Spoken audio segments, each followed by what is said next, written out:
Is zero due diligence a thing of the past? That's what we're going to talk about today.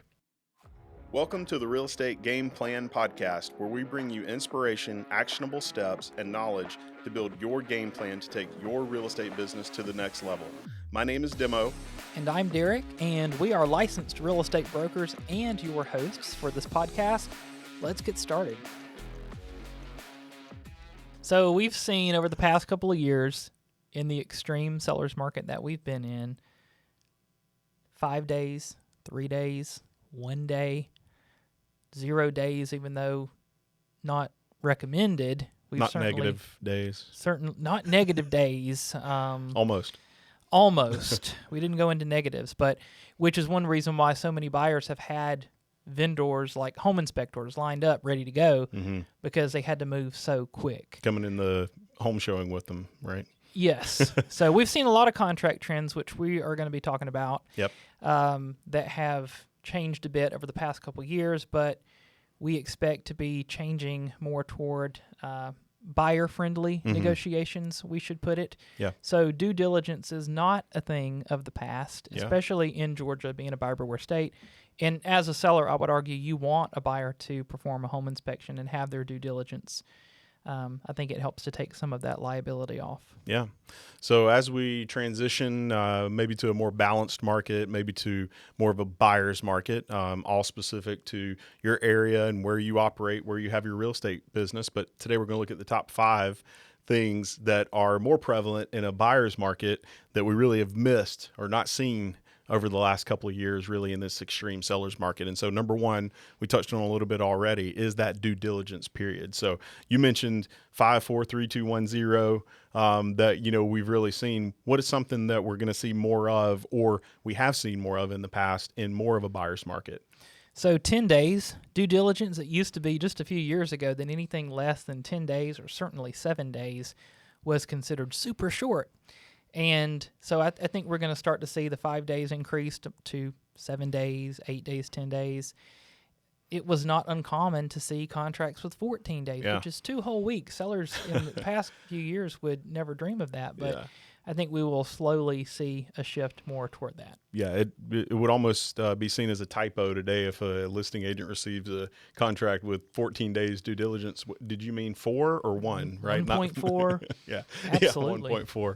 Exactly. So due diligence more trending towards, maybe 7, 10, 14 at some point, possibly again in that type of a market. The other number 2 item that we're going to talk about are finance and appraisal contingencies. So a lot of times tied together, right? They are tied together because the GAR forms, GAR form approach is to include both the financing and the appraisal contingency on the same exhibit. We typically just refer to it as the financing exhibit.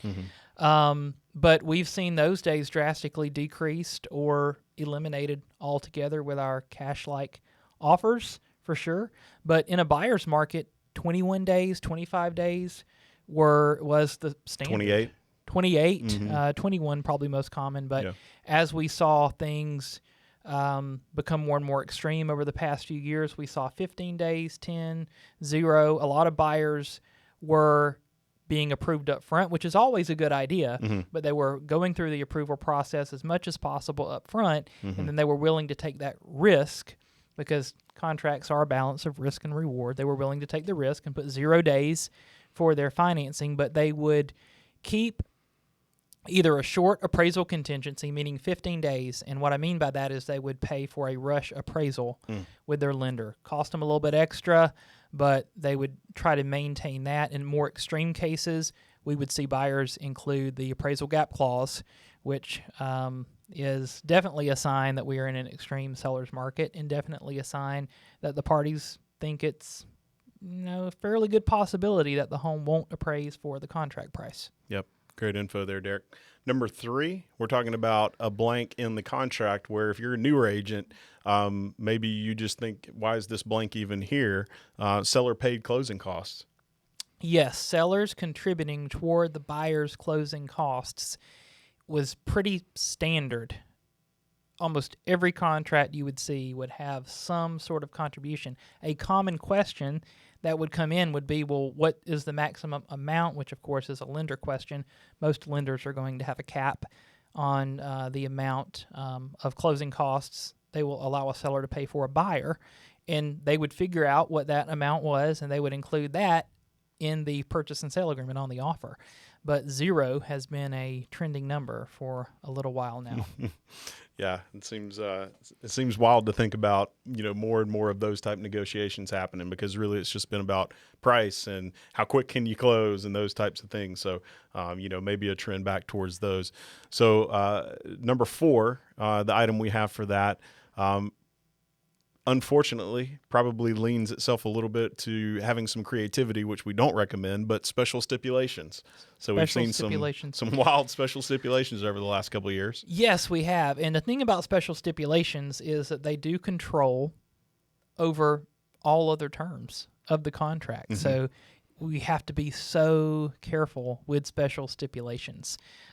They did not control over the amendatory clause, right, in the FHA or VA financing exhibits, which is why you heard us say don't use an appraisal gap clause if it's FHA or VA financing.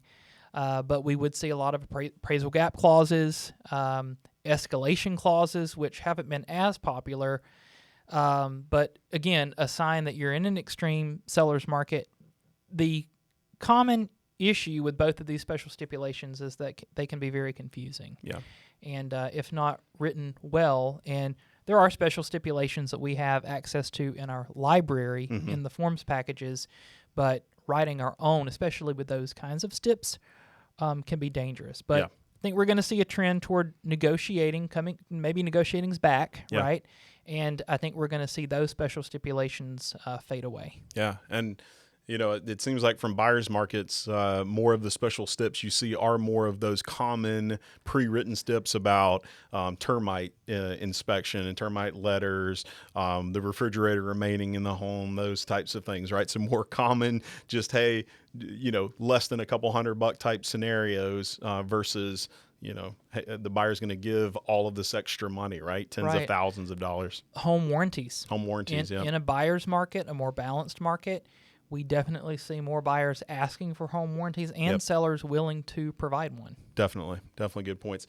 The last one we have is one that has probably gone to extremes, temporary occupancy agreements, and I just want to give kind of an example. We were chatting about is it's almost like one of those things where, hey, we're going to put our home on the market. We want to go under contract by July 4th, and the seller wants to maintain being in the property until Christmas, right? I mean, this is very lengthy seller remaining in the homes after going under contract. Yes. A few days to move all the belongings out just to make sure the buyers were going to close is what we would see in some markets, right? But this staying in the home is just generally is a sign of a seller who has got complete control over the negotiations. So never recommended in general, just like a buyer moving in early, but it is something that we have seen for sure. Yeah, that one's tricky. Well, there's a lot to all of these topics in here today.